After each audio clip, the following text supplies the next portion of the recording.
all assets are going to fluctuate over time because it's a zero-sum game. So when you see the short term above water and the long term well above water here at plus 22%, it's a sign that we might be a little bit overheated still.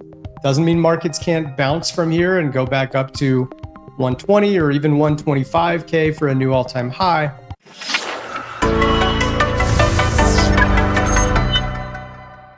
Hey everybody, welcome into the Thinking Crypto podcast. Today we're going to break down the data in the crypto market about what's happening with Bitcoin, Ethereum, XRP, and much more. And of course, joining me is Brian from Sentiment, and we're going to go through all the metrics. Brian, great to see you. Great to see you, Tony. A couple of weeks of fading in the crypto markets now, ever since the July 14th 123K plus all-time high that we had. So I think a lot of people are starting to look at dip buy opportunities. We're seeing some evidence of that, and some increased focus on Ethereum, of course. Yeah, Bitcoin hitting 123K, and then ETH really started rallying, XRP as well. And now we're seeing a bit of a cool down. I look at the charts and I see things that are in the overbought zones or natural healthy pullback. And then, of course, this week you got the FOMC tomorrow, actually. And, things are going to get a bit, anytime there's some sort of FOMC meeting, there's a lot of volatility. So I'm curious, maybe we could start with Bitcoin, what things are looking like there. Yeah, especially around FOMC time. I think there's been a bit of an effect of traders sitting on their hands a bit. We're definitely seeing evidence of many people buying dips right now, or at least discussing the prospect of buying dips. You can see the social dominance of buy, buying, or bought related to words related to dip or dips and anything to do with crypto, or at least Bitcoin, cryptocurrency, or altcoins in general, just to keep it easy. And we see this is actually the highest social dominance we've seen in over a month right now.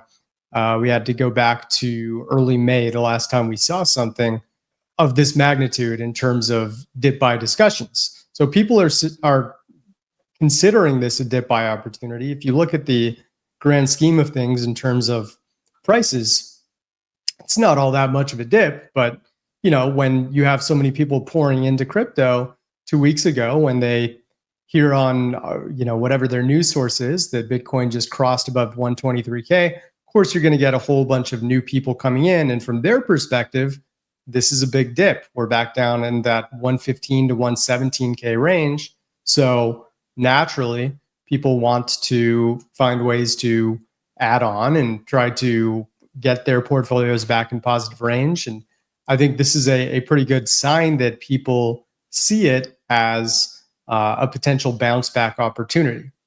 I will say that dip buys or dips in general are usually most advised when the crowd isn't talking about it. So this may be a sign that it isn't time just yet, even though the retail crowd is excited about the opportunity to buy low relative to a couple weeks ago. You may want to wait until there's a bit more fear in the air, because as we've talked about, Tony, markets typically go the opposite direction of the crowd's expectations.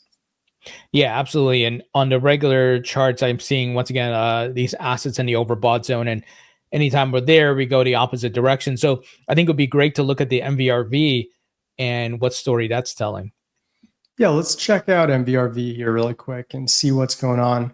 While I was here, I was just looking at sentiment, and it looks about average, about 1.25 to 1.3 bullish comments for every one bearish comment. That's about on par for what we've seen on average throughout 2025 for Bitcoin.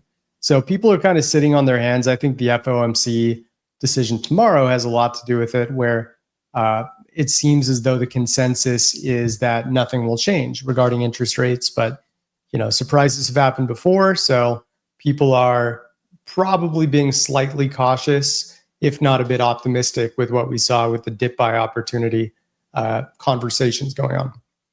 Now, in terms of MVRV, 30-day traders are up an average of 1.8%, which is just a smidge over even. Even is, of course, where all assets are going to fluctuate over time because it's a zero-sum game. So when you see the short term above water and the long term well above water here at plus 22%, it's a sign that we might be a little bit overheated still. Doesn't mean markets can't bounce from here and go back up to 120 or even 125K for a new all-time high, but it means it would be doing it in spite of the average traders already being up considerably. Generally, you see the biggest dip buys or the biggest bounces, I should say, when the MVRVs are well below zero, especially both the short, which is in orange, and the long, which is in teal, are both below 0%. And we last saw that in early April with Trump's tariffs and stuff. So ideally, we'd want to at least see one of these lines get below 0%. For now, slightly risky if you're going to add on to your position or buy more, but certainly not out of the question for markets to continue surging, especially if some surprise happens with the FOMC decision. Yeah. Like you said, we would love to see that below zero. And maybe the catalyst is the news tomorrow from Jerome Powell that even though the market's expecting not really a cut, but maybe they don't, it's that negative news. Well, here we go again. Jerome, they're not cutting. And then you had the kind of the political show between him and Trump and all that stuff. Right. And, Powell isn't paying nearly as much attention to crypto as we are on this show. He's focused more on the S&P 500 and the overall economic conditions and employment rates and overall inflation rates, things like that. So he's looking predominantly at this line much more than the other two. And the S&P 500 is continuing to just thrive right now. It hasn't had any massive breakout days over really the course of July, but it's steadily just chipped up 0.3 to 0.5% increases every single day.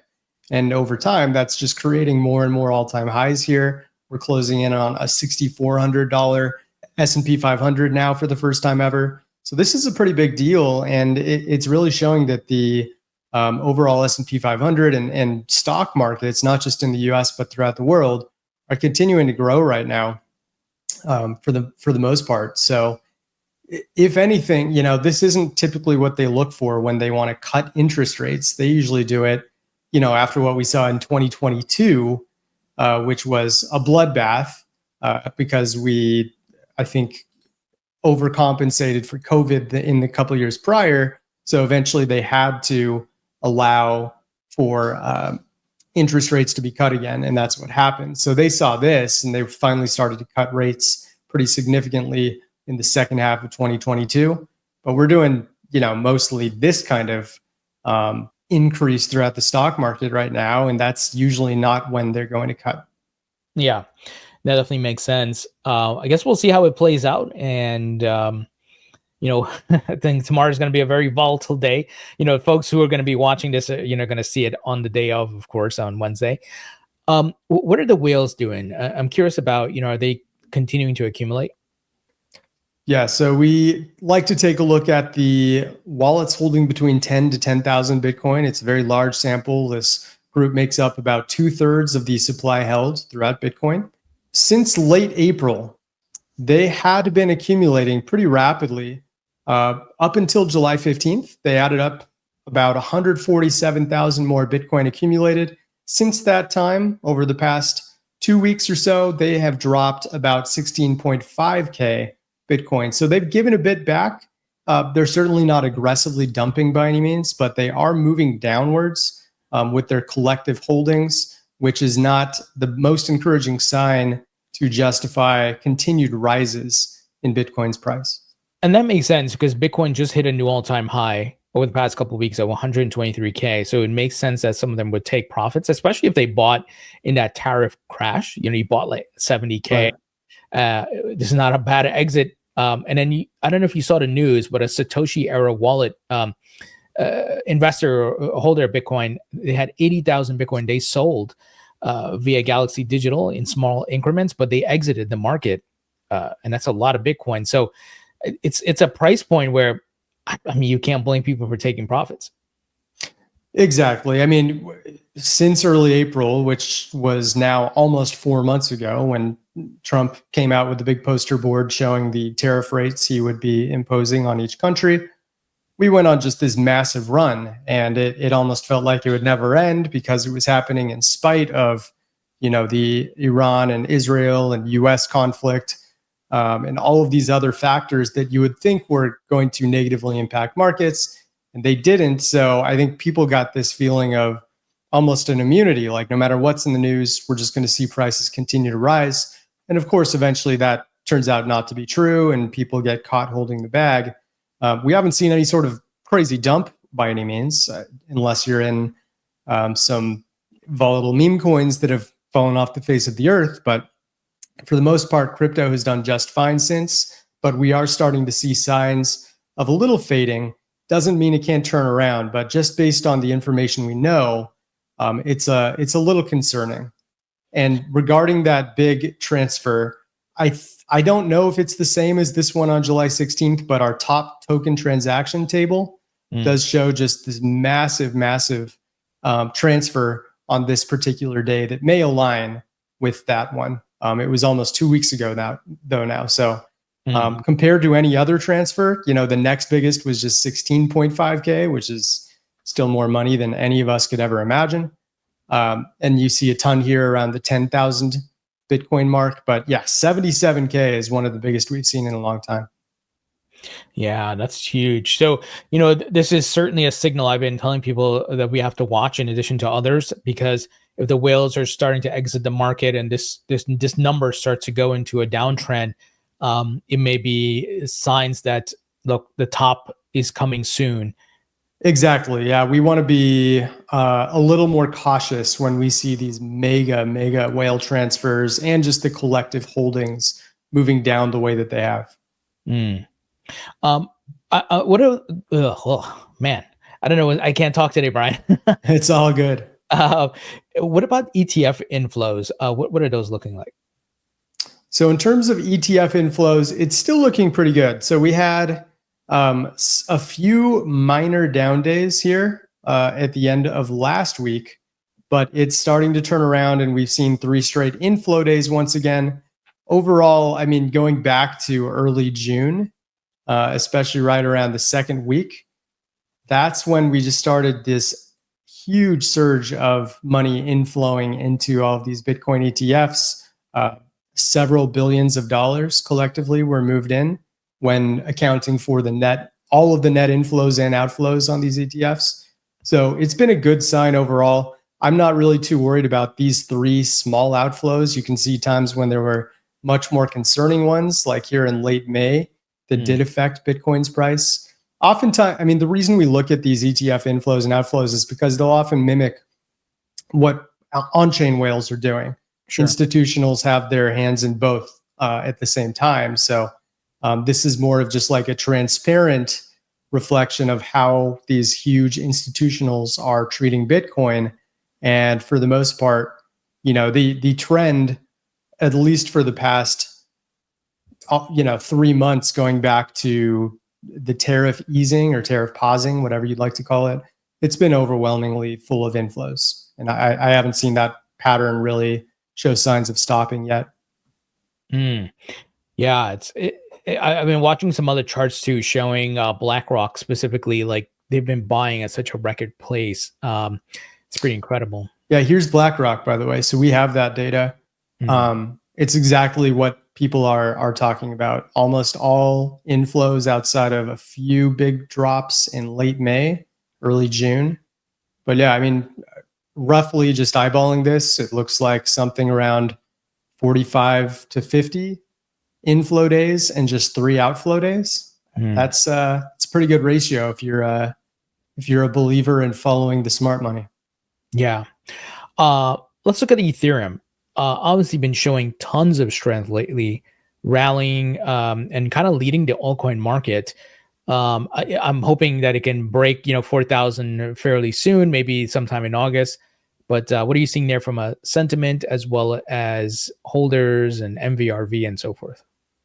Yeah, while we're here, I'm just going to take a look at the amount of Ethereum held by wallets with at least 10,000 ETH. And they've been looking really strong, especially since about 3-ish weeks ago. Their percentage of the supply held, they've added about 0.5% of the entire supply, which is a ton, to their wallets. That's coming from retail, by the way. They're not just minting and mining it all. It's coming from retail selling and taking profits during this time. And if you look at it from like just an absolute number perspective, they were holding, let's go back 3 months. They were holding about 114.8 million. 3 months ago, they're holding 118.66 million now. They've added roughly 3.87 million more Ethereum to their collective wallets, when just accounting for all wallets holding at least 10,000 Ethereum, which is in the tens of millions, I believe, or hundreds of millions. I'm trying to do the old 5th grade math trick that we had with the adding zeros, but you get the idea. These are definitely whales, definitely huge wallets that are, for the most part, continuing to rise in their collective holdings. And what we've seen recently is a bunch of Ethereum treasury companies have come on the scene. Sharplink specifically partnering with the ETH Foundation and Joe Lubin. I think just this morning to get some updated numbers, they've been buying at a record pace. So it seems like the Ethereum treasury strategy trend is growing, narrative as well. So seeing a lot of demand for ETH. Yeah, it's funny you mentioned Lubin. So I did a quick check the other day on just the overall mentions of, Saylor mentioned with Ethereum versus Lubin mentioned with Ethereum. And put them on a shared axis here. Saylor still gets a little more attention related to his overall investments because he's just so transparent and vocal about what they're doing. But yeah, you can see plenty of talk about Lubin, especially right here on, what was that, yesterday. So it's starting to heat up, the Lubin talks with Ethereum investing a little bit more. So that's going to be an interesting trend to watch as well. What's the MVRV look like for ETH? Here is where Ethereum stands. And it's, as you'd expect with Ethereum's rally going back the last couple of months, much higher than Bitcoin, because Ethereum's overall price is still roughly up about something like 69% in the past 5 weeks or so, give or take 70%. So MVRV wise, short term average wallets are up about 14%. That's just short of the danger zone that we usually, kind of roughly ballpark at about plus 15%. So they were in this danger zone for quite a while. And you can see it tried to make one final higher high here, and it did. And then it kind of started to fade a little, but it's still sitting in a comfortable place just below $3,800. I would just be a little bit concerned about, the 30-day MVRV being that high, and then the long-term MVRV at about plus 36.5%. So this is what we'd call a bit of a danger zone. Doesn't mean the price is going to fall off a cliff, but it increases the probability of us needing a cool down period for Ethereum due to all of the profiting that we've seen the last couple of months. Yeah, that absolutely makes sense. ETH has been rallying really strong, being a leader in the altcoin space. And, it's kind of the rotational liquidity. So Bitcoin topped, right? I shouldn't say top, but it, hit kind of a local top with 123K. It cooled down. Then we saw these altcoins start taking off. But then usually what happens, the liquidity has to go back to Bitcoin for the next leg up. So it could be that ETH and these other altcoins start to drain out a bit, as far as liquidity, they go down and retest support levels while Bitcoin steals the show again. Yep. I think that's a great way of looking at it. How about XRP? What are you seeing on that front? All right, so XRP's MVRV, let's see what comes up here. So kind of a tale of two different time frames. On the 30-day side, we're at about plus 8.7, which does suggest there's some risk right now, not to the level of Ethereum's, but it's still high. From the 365-day, though, it's even higher than Ethereum's. Not quite at the level it was in the middle of July when it was just soaring to nearly $4, but it did retrace, and that brought the MVRVs back down a little. I'm still pretty cautious, though. Plus 45% on the long term is quite high. Plus almost 9% on the 30-day is also quite high for their respective ranges.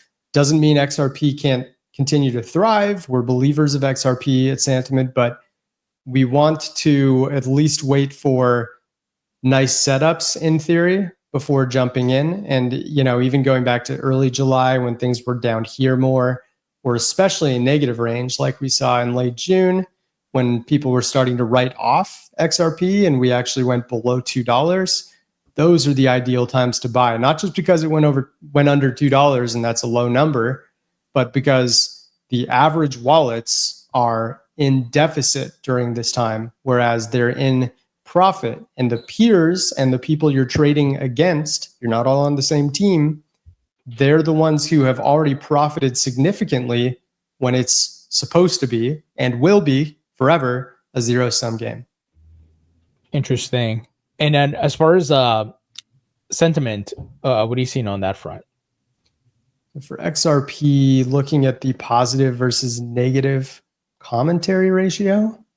Interestingly, so we were quite low. A lot of negativity during this retrace period over the past week, but it just started to bounce up again. It looks like people might be starting to consider a dip buy opportunity now that we've fallen from whatever. It looks like 8 days ago we were 364-ish, now down to 313. So we've dropped roughly 14% in price, and that's been enough for people to kind of change their tune and decide, okay, now's the time we can jump back in. That makes sense. How about we jump to Solana? Sure. On the Solana side, in terms of sentiment, very low. In fact, it's probably the lowest we've seen all year long, which is quite surprising. It's a small sample. We're not done with the day, but based on the amount of comments we've had, we last saw a very short-term drop in sentiment during the tariffs, but that was about it. Normally, Solana is getting at least 2-to-1 or 3-to-1 bullish versus bearish comments across social media, and considering it's below 2, suggests the FUD is really starting to kick in, which is actually a good sign. If you're a counter trader, like we suggest so many people should be, if you're going against the narratives, you tend to make money much more efficiently. So a lot of people are likely selling here or giving up on Solana after its mild dip from a little over 200. It's dropped almost 11% since then. So that's been enough to really scare a lot of people away. Could be a good sign that you can dip buy with confidence now.